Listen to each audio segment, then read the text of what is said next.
Hello kittens, Silver here, and today I'm going to be introducing one of my new Grail kittens that arrived about a week ago now, I'm thinking.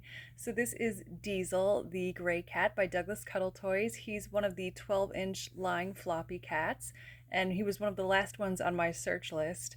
The reason I did not do an unboxing for Diesel was basically because I knew he wasn't going to present very well. He did not look like this when he arrived. I actually do have a picture. If I had any video editing skills, I would be able to just bring up a picture on screen and show you that way. But since since this is the amateur hour here, I'm going to just show you a picture on my tablet. So this is Diesel now, who has been renamed. I'll get into that in a second. But this is how Diesel looked when I first got him. So, oh, sorry for the glare. But yeah, as you can see, he was very matted, particularly around the nose area. That was the part that I was sort of fretting over the most. But you know, his fur was not in the best condition. Luckily, he wasn't dryer damaged or dryer burned, so that was one positive.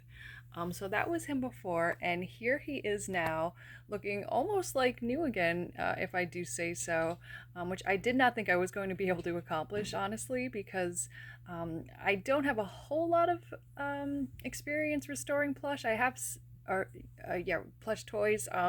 I do have a little bit of background with that, but mostly the kind of damage that I've dealt with is usually just maybe some, light soiling or holes in seams, that kind of thing, which I do know how to repair. But this was definitely a major overhaul for him. So basically what I did, it was a pretty simple thing. It just was very time consuming. So after he got his wash, a hand wash is what I did for him. I gave him a conditioner bath, so I just kind of took a basin of water, added some conditioner, and I also used some of the conditioner and kind of with my fingers just kind of worked it through the fur, particularly this area where it was very tangled and matted. So I did that and I let him sit in there for a good amount of time. Then after that, just gave him a good rinse. And I did not use any kind of drying tool for him, except maybe just towards the end, I kind of put him in front of a fan just to speed things up a little bit. But basically, during the entire drying process, I used a comb and a slicker brush. It's like one of those brushes that you use for dog grooming that have those sort of metal wire bristles, the kind that don't have balls on the ends of them. So I did that, and as you can see, the results were quite stunning, if I do say so myself. So yeah, he's extremely soft now, softer than I ever imagined he would have been. I guess the conditioner probably had a good amount to do with that. So here is his tush tag. The lettering is kind of faded. I don't remember if it was like that when I first got him. I didn't really inspect him too closely. I just sort of wanted to get him washed up as quickly as possible. So like I said, his original name was Diesel, but I felt like that didn't really fit him that well. And also in light of his whole new look, I felt that a new name was also deserved. So I ended up calling him Lazarus, sort of after the biblical character who was resurrected from the dead, which is kind of what happened here with him, I think. So yeah, he's absolutely adorable. I am so in love with this cat. If you follow me on Instagram, you might have seen his whole story, but typically when I buy plush, I usually prefer new or like new quality. So I was kind of nervous during the time leading up to his arrival. But as it turns out, I really ended up bonding with this kitten more than I ever could have expected. Yeah, there's just something about the whole process of restoring him and kind of nursing him back to health was just very healing for me too.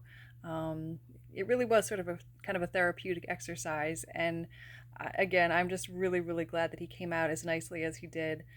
So he's definitely a very special member of my Douglas cat collection. He also has, fortunately, there was no damage to his eyes. Other cats from the vintage Douglas collection do have eyes like this, where they're sort of kind of like dimensional. They're really cool. There was no damage to them whatsoever, so that was really great. Actually, during the process of combing out his fur, particularly around his muzzle, I did sort of end up losing one of his whiskers. So he has two whiskers left. The third one kind of did a disappearing act when I was kind of combing because the whiskers are sort of anchored underneath his chin. So I guess the tooth of the comb kind of caught that. Um, but still, he is absolutely wonderful. Definitely one of my favorite 12-inch kittens now, no doubt about it. And I also love the fact that he has this little white tuft on his chest here. And he's got the little white mittens on the ends of his paws. And he's just a really lovely color. It's sort of it's a different type of gray. It almost has like a little bit of a like kind of like a taupe to it, almost like even maybe even like a slight lilac tinge to it. But yeah, he's absolutely wonderful. He's really, really special to me. And I'm so glad that I had the opportunity to get to work on him and bond with him the way that I did. So I just wanted to make sure that he had his YouTube debut because he definitely deserves to be in the spotlight, especially after everything that he went through. So thank you guys so much for watching. I hope you enjoyed seeing Diesel slash Lazarus, and I'll be back again soon with some more plush goodness for you. Bye, everybody.